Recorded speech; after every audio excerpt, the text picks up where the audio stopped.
Hi, my name is Sierra Smith. Welcome back to my channel. I am a seven-figure top-rated expert Etsy optimization specialist. I have 5 years of experience optimizing Etsy shops. Holistic optimization is always what I call it because it includes SEO, visuals, growth planning, business analytics, competitor analytics, all that good stuff. And I'm here trying to spread some more knowledge here on YouTube, just share some expertise that I've gathered in these years of experience. I've worked with 100 plus shops, including those that have since made 7 figures on the platform. Quite a few of them 1.7 million, 1.5 million, 1.8 million plus. And all my links and credentials are down below in the description. So I'm really excited to meet all of you, hoping to just kind of, in a way, almost clear up some of the misinformation that I've seen here on YouTube, although there's a lot of really good gurus out here as well. So in this video, I just wanted to talk on some things that I would do if I were to start a new Etsy shop in 2025.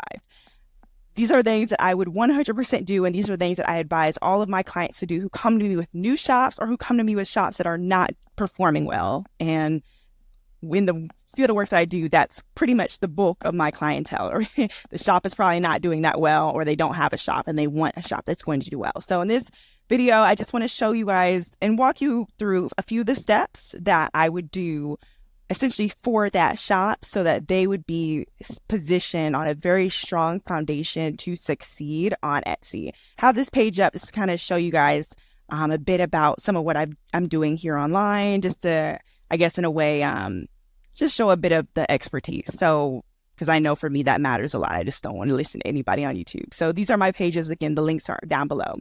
So I'm going to go ahead and jump into it. What I would do if I were to start a new Etsy shop in 2025. First things first, you cannot skip the market analysis and the market research. I would 100% start with market research, competitor analyses, keyword analyses.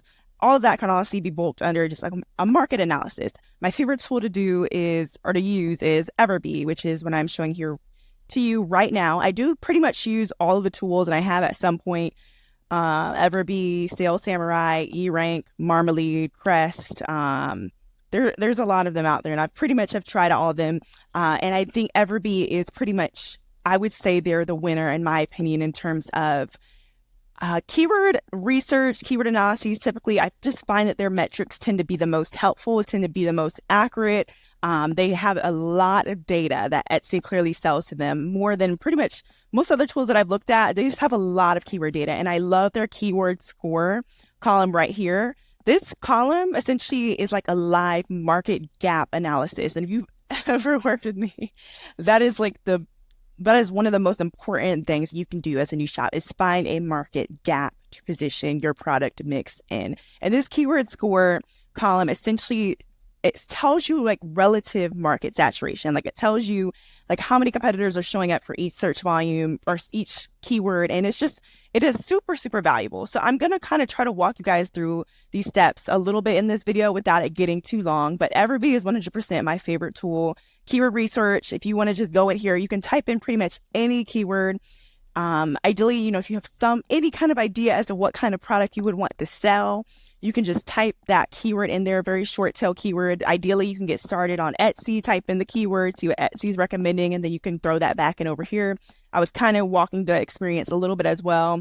Show you what I mean by that would be if I were to just go in Etsy, like I know what I want to sell. So let's say, I want to start selling some seasonal gift boxes. So I'm going to type in, fall gift box, and that in itself is a relatively short tail keyword, but it's still a good place to get started. I'll touch on this a little bit more in a bit, but gift boxes are just a great place to get started on Etsy. So fall gift box, that is probably a pretty good way to get started, but it's always good to just search a keyword to see if you can kind of validate it. Validation on Etsy really just looks like if Etsy is recommending that keyword, that in itself tells you that there's search volume for that keyword. So we have fall gift box for women, fall gift box for friends. So I'll just go ahead and use fall gift box. That's the shortest tail keyword that we see here. And when I type that in, I'll get these other ones as additional recommendations from EverBee anyway.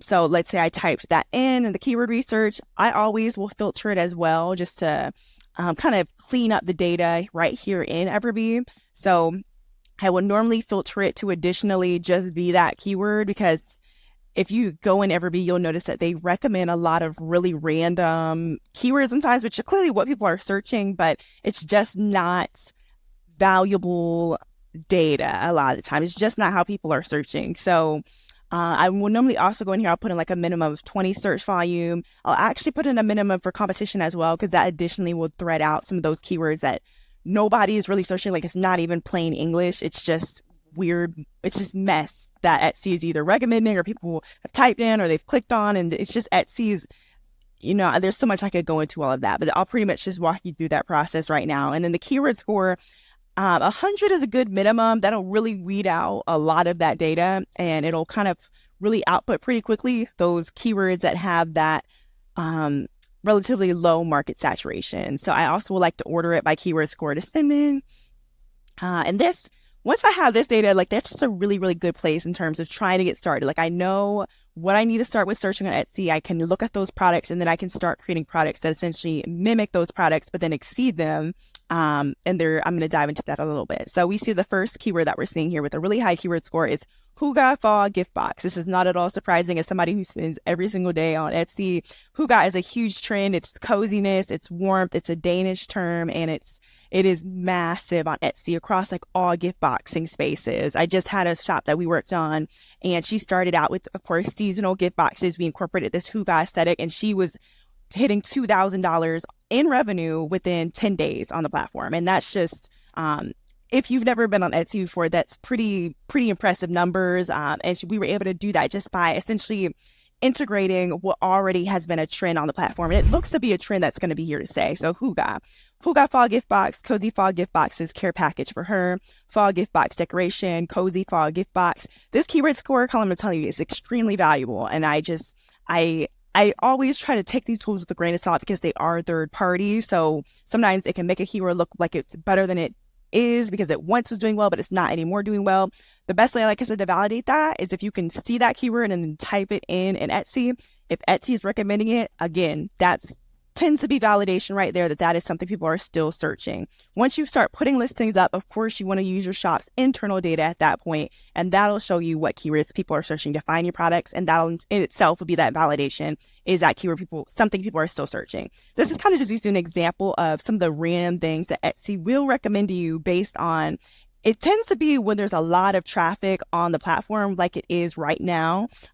They will tend to kind of shift the keywords that they're recommending relatively quickly, and then it'll directly align with like the really best-selling products in that space, or it'll even align with products that you've engaged with in the past. So in itself, we can go ahead and say that this keyword has been validated because we see the 3 different ways that Etsy is recommending this keyword. And give it a bit of time, and it's pretty safe to assume that they're going to start threading out these really, really long keywords that we're seeing. But this is just kind of seems to be how they kind of react to a lot of traffic on the platform. So let's say if I were to run this search, then at this point, and I'm again just walking you through what I would do if I were trying to figure out my product mix for my new shop, I would be looking at the items on this search page, only this first search page that we're seeing here, that are the best sellers and have the popular now labels. That's pretty much the bulk of what I would be focusing on. Of course, I'm going to want to take note of one-of-a-kind products. I want to take note of any products that in themselves look to be market gaps, like they're just really unique products. They are targeting a unique purchasing intent. Whatever that could be, I just want to kind of take note of those things. And I would literally be just jotting down notes about what I'm seeing on these top ranking products. I tend to overlook the ads and go straight to all the organic listings. And that's pretty much what I tend to focus on because those listings have gotten there, organically without paying to be there. So I'll take note of those products.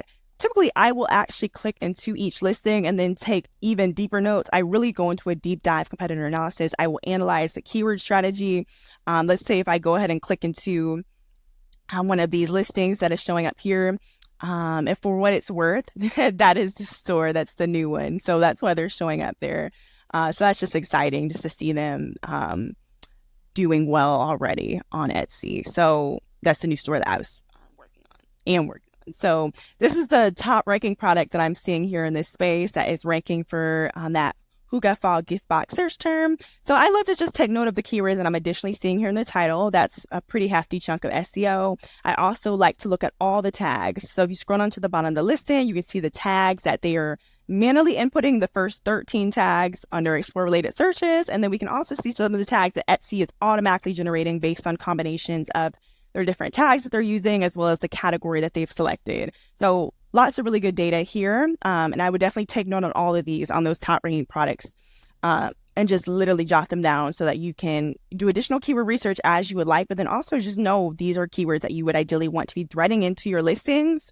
And when you see those keywords down there, if you can, again, validate in Etsy search itself, see how you can elongate the keywords by what Etsy is suggesting, and that'll give you some long tail keywords to target. And essentially you can cut through some of the competition that way because, you know, a lot of people can optimize for boob box. A lot less people are probably optimizing for boob box for kids, boob box for wife. So go after some of those longer tail keywords. And in themselves, you'll also be going after those shorter tail keywords. The goal is to get sales through those long tail keywords, and then you'll start ranking more highly for some of those short tail keywords. Additionally, EverBee does have a Chrome extension. So if you just get some time to install that, you can also do like a live keyword analysis right on the listings, and it'll essentially pull all the tags for you. You can see exactly what the customer clicked, and it's just you can see exactly what the seller optimized that product with. And then you can also take note of those keyword scores, take note of the search volume, the competition, and then you can choose, ideally, you know, strategically choose based on those keyword scores, based on those numbers that you're seeing. And that'll just kind of help you with prioritizing which keywords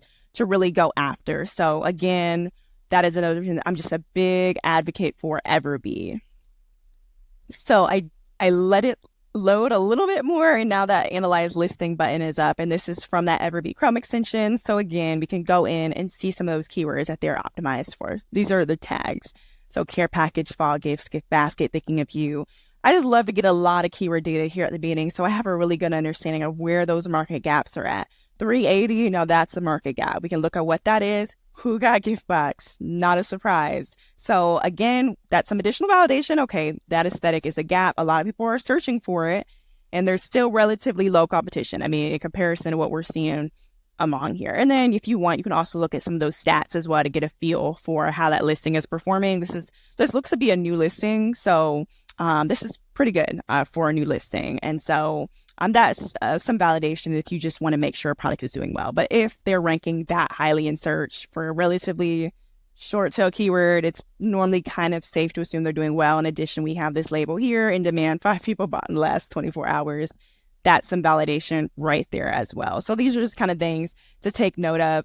Additionally, when you go and look at your top competitors, it is really, really important to get a good feel for their customers, their target customers. And you can understand that typically just by reading the reviews. So if you can go in and you can analyze those customer reviews, they will tend to tell you why people are purchasing this item, what they liked about the item, and what they did not like about the item. So it's really just important to take note of, again, those purchasing intents. Oh, they're buying it to surprise their girlfriend. This is a girlfriend gift. Maybe they're buying it as an anniversary gift. Maybe they're buying it for the holidays, you know, whatever it is. It's just good to take note of why these people are purchasing these items, who they sound to be, like who it sounds like they are. Are they a mom? Are they a wife? Are they a daughter? And then just kind of take note of these things. But of course, you really want to take note of what they liked about the product and what they did not like about the product. The box is beautifully crafted and well put together.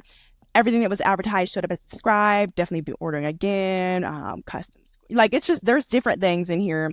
And just take note of what your customers are telling you, because you know these are going to be your target customers. So it's very important, clearly, that the box is well presented, well put together, and that it shows that exactly as described. Gorgeous presentation, excellent, you know, quality that they paid for. Again, beautiful, well-crafted, high quality. These are things that you need to make sure are included in your product. And the more that you look more deeply into the reviews, you can really start unpacking why people did not like the item. And we were able to figure out why they didn't like the item, whether that's like the 4-star reviews, the butts in the 4-star reviews, or that's the 1-star reviews. Maybe that's just a 5-star review where they did mention something that they weren't super satisfied with.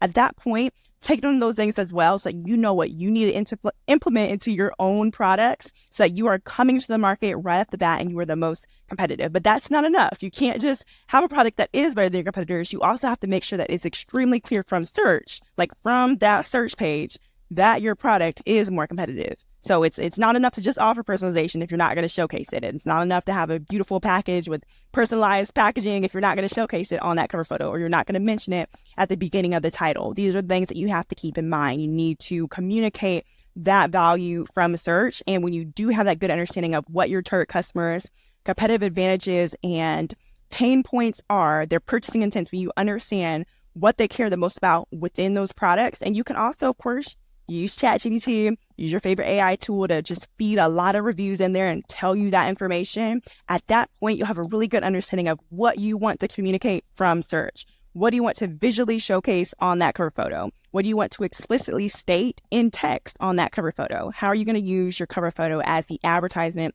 for that product? How are you going to use the beginning of the title as the advertisement for that product? What are you going to be communicating? And within that title, how are you going to communicate it in a way that's also targeting keywords? How are you going to, price that entry-level price point, probably like a very basic level gift set, maybe just 3 items. How are you going to price that to still ideally communicate from search that your item is of high value? And that tends to be via a strategic discount as well, while still, maybe being more expensive than your top competitors. But after this discount, ideally, 10% less than them. That's as a new shop, you do tend to have to compete a little bit in terms of offering a slightly lower price, but always you want to keep the perceived value where it's at. So these are things that you always want to be very strategic with.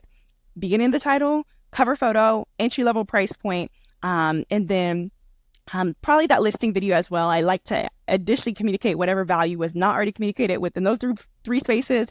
I like to go in with a strategic listing video that additionally showcases things, but it also uses text. Do not underestimate the power of putting some text on your cover photo, because you'll notice a lot of your competitors do not leverage text. And that is you using that cover photo as an advertisement, which is what it is. It's almost the most important part of your listing. So whenever you're analyzing your top competitors, just take note of those things and take note on how you need to exceed them.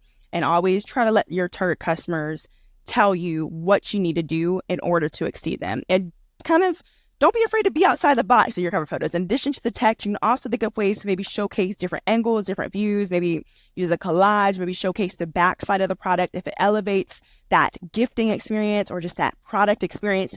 Think of ways that you can maybe, use an overlay that additionally shows another angle, while the big photo is the standard angle of the product. Showcase the product in the packaging, showcase the packaging, showcase the customizations, the personalization. If you offer different colors, showcase the different color swatches. Just think of ways that you can further communicate the customization that you do offer, because that is why people come to Etsy. It tends to be for customized items. It tends to be for unique items that they cannot find anywhere else. So that's really what you want to showcase from search. You want to showcase that very elevated gifting experience. And oftentimes as well, in today's market, you also want to communicate, if you're able to, you want to communicate how quickly you're able to ship out. So, ships in 2 days, same day shipping, just kind of give you a feel for maybe how diversified this could be. Let's say you're doing baby items, then you would maybe want to mention gender neutral options available. So just do your research. And at that point, you'll have a good understanding of what you need to communicate from search, and then, what you actually need to build into the listing via the variation, so that customers have a lot of choices and they are being served. If I were to start a shop on Etsy, I would, like I mentioned earlier, prioritize gift sets and personalized offerings. These items have high barriers to entry because very few people are able to make them. You cannot do that through print on demand. Typically, you can't essentially passively sell those things. You have to be actively in that order fulfillment process. And that's why you're able to cut through so much of that competition. I understand that might not be your vision for the shop, but I'm just telling you the absolute truth here. If you are able to physically get your hands on these products, prioritize gift sets that do meet market gaps, prioritize personalized items. Ideally, personalized gift sets is kind of where you would want to be at. If you're able to do those, then ideally you do want to try to prioritize bringing some of those into your product mix. And you really want to be strategic with those entry-level price points. You start at like that basic level tier, you start at a standalone item, and then you build up via the variations to the gift set that is pictured on that cover photo. So think of very strategic ways that you can essentially position or showcase that gift set without losing your competitiveness from search. And of course, split tests and A/B tests are a really, really good way to kind of figure out what that ideal entry-level price point is, what that ideal cover photo is, even cannot, what that ideal SEO and variations are. So always keep a good eye on your internal data within your shop as well. So I've pretty much touched on a lot of things. I already pretty much mentioned that you want to directly meet market gaps. So when you are meeting those market gaps from the products that you do create, you also want to make sure that, of course, that you are search engine optimizing those products or those listings with those exact keywords. So long tail exact match for those keywords, that cozy fall gift set, that who got gift set, that, who got fall gift set. Try to exact match for those keywords. I already have a video up on SEO, but I'll do another one. Definitely let me know what other videos that you would want. But SEO is probably, it changes kind of frequently, but definitely check that out if you haven't already. That's already up on my channel, and I will plan to put another one up. But just let me know for sure if you guys would want that, and kind of give me a timeline on that as well. So definitely make sure that you fill out the title with all the keywords. You fill out all 13 tags. You try to prioritize longer tail, more specific keywords, and that you try to also thread some of those same keywords within the title. You don't just overlook the category, but you are kind of strategic with the category that you do select as well. And just make sure that it aligns with the product, and that you're taking note on what Etsy is automatically generating based on that category selection. So just taking on all that. Again, you can view all of this by just clicking onto the listing and scrolling down to the bottom of the listing. Now, after you've listed these products, in order to be even more competitive, you want to make immediate sales, use scarcity discounts to price your items at least 10% below your top competitors, if you're able to. So scarcity discounts would be discounts at 24 hours or less. You can do 48 hours or less as well. But you just want to go into Etsy and set those up so that the countdown timer shows up on those listings. That can be a very strategic way to just encourage some impulse buys. We see this seller is doing that, but they've set it up in maybe increments of maybe 7 days. Those 24-hour timers can really, really help because, of course, it's going to show up sale ends. It'll literally be counting down to when the sale ends. And additionally, if you are able to also try to set the inventories to 1, as at that point, Etsy will also mention only 1 left and in this amount of cards, or it'll just say only 1 left. So that additionally helps that scarcity tactic and encourage some more impulse buys. As a new shop, additionally, if you're able to, you want to offer a satisfaction guarantee. So that'll just be, love it or your money back. I understand there is risk in that, and you have to look at your own margins, your own price points, and get a good feel for what exactly the satisfaction guarantee could look like for you. But if you're able to offer that love it or your money back guarantee and communicate that from search, so ideally on that cover photo, then that's going to really help you to be more competitive, and it essentially eliminates, or not eliminates, but it mitigates some of that risk that comes to somebody buying from you as a new shop with no sales. Keep that in mind. You have no sales, you have no reviews, you are a risk. So do what you can to kind of just minimize that risk in the eyes of customers. Additionally, you want to communicate that you offer prompt, responsive customer service, because there are shops on Etsy who do not. So it's just, that'll be a really good way to just kind of clearly communicate that again within that listing images, that you do offer prompt, responsive customer service. And again, love it or your money back, free returns. Do what you can to further communicate that. Just set free returns on the listing, and that label will additionally show up on the actual Etsy listing setup. And the last little bit of advice would be that if you can, definitely target holidays. So that's just an important part. A lot of people are coming to Etsy to shop for holidays. So target holidays if you're able to, and find ideally, gift sets, personalized gift sets, personalized offerings around the holidays. Additionally, if you are going to run Etsy ads, which I highly would advise, I would advise you set your daily budget to the maximum that you can. As a new shop, you want to generate sales, you want to generate conversions, you want to generate reviews, and you're going to get reviews through getting sales and then having very responsive, proactive customer service, at least 3 touch points with each person who places an order. If you have the same amount of reviews as a large shop from search, nobody can tell that that shop is bigger than you. That is the only number that shows up from search, is the number of reviews, not the number of sales. So keep that in mind. You want to generate positive reviews as quickly as possible. With a high ad budget, you get a lot of engagement really, really quickly. You're able to get a lot of sales, given your products actually do meet those market gaps that we had mentioned. So those reviews is going to really, really build the credibility as your new shop. And that should really be a really big focal point of growing your shop. It's just growing those reviews. So that's just kind of what I can advise there. Again, if you're able to ship your items fast, that's another piece of advice. Etsy's algorithm is starting to kind of lean more towards that and customers. So that is all. Thank you guys so much for watching this video. I know I speak fast. I know it has probably run a little longer than expected, but I'm trying to just get through as much information as possible in these videos. Again, please let me know if you want to see any other topics you want to get any other tutorials, I'm so happy to walk through anything Etsy related.